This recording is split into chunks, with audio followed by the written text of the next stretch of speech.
ಹಲವು ವರ್ಷಗಳಿಂದ ಶಿವಮೊಗ್ಗ ನಗರದಲ್ಲಿ ಕನ್ನಡ ಪರ ಸಂಘಟನೆಯನ್ನು ಕಟ್ಟಿ ಕನ್ನಡಕ್ಕಾಗಿ ಹೋರಾಟ ನಡೆಸುತ್ತಿರುವ ಕರವೇ ಸ್ವಾಭಿಮಾನಿ ಬಳಗದ ವತಿಯಿಂದ ಇಂದು ನಗರದ ಸರ್ಕಾರಿ ಮೆಗನ್ ಆಸ್ಪತ್ರೆ ಮುಂಭಾಗದಲ್ಲಿ ಶಾಶ್ವತ ಕನ್ನಡ ಧ್ವಜಸ್ತಂಭವನ್ನು ಸ್ಥಾಪಿಸಿ ಉದ್ಘಾಟನೆ ಮಾಡಲಾಯಿತು.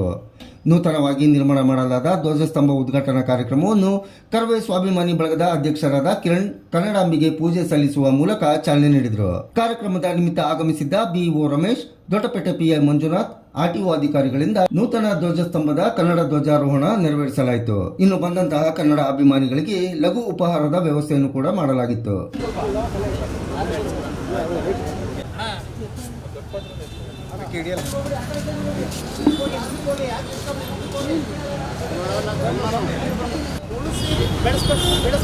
ಬೆಳೆಸಬೇಕಾಗಿದ್ದ ಕೆಲಸ ನಾವೆಲ್ಲರೂ ಸೇರಿ ಮಾಡಬೇಕು.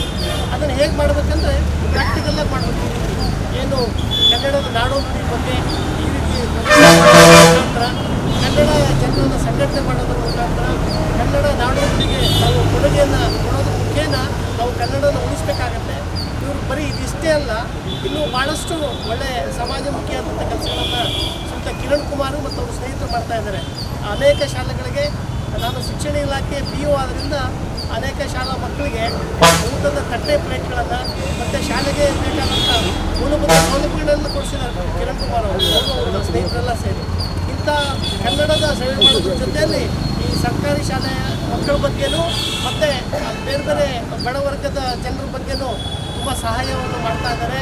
ಈ ರೀತಿ ಸಮಾಜಮುಖಿಯಾಗಿ ಕೆಲಸ ಮಾಡ್ತಕ್ಕಂಥ ಒಂದು ವ್ಯಕ್ತಿತ್ವ ಬೇಕು.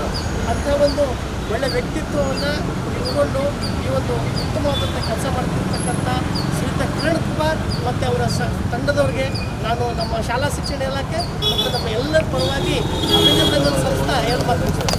ಏನಂತ ಹೇಳಿದ್ರೆ ಇದು ಶಾಶ್ವತವಾಗಿರ್ಬೇಕು, ಹೋರಾಟ ಮಾಡಿ ಮುಗಿಸೋದಂತ ಅನ್ಬೋದು. ಇದು ನೋಡಿದಾಗೆಲ್ಲ ಕನ್ನಡದ ಕಿಚ್ಚು ಹೇಳ್ಬೇಕು ಅನ್ನೋದಕ್ಕೋಸ್ಕರ ಹಳದಿ ಕೆಂಪು ಇಟ್ಕೊಂಡಿದ್ದೀವಿ. ಯಾಕಂದರೆ ಈ ರಕ್ಷಣಾ ವೇದಿಕೆ ಅನ್ನೋದು ಜಾಸ್ತಿ ಹುಟ್ಟಿರೋದು ಇದೇ ಜಾಗದಲ್ಲಿ. ಹಂಗಾಗಿ ಇದೇ ಜಾಗದಲ್ಲಿ ಶಾಶ್ವತವಾಗಿ ಒಂದು ಧ್ವಜಸ್ತಂಭ ಮಾಡಿದ್ವಿ. ಸಮ್ಮುಖದಲ್ಲಿ ಇವತ್ತು ಎಲ್ಲ ಗಣ್ಯರಿಂದ ಒಂದು ಧ್ವಜಾರೋಹಣ ಅಂತ ಒಂದು ಪುಣ್ಯ ಅನ್ಕೊಂತೀನಿ.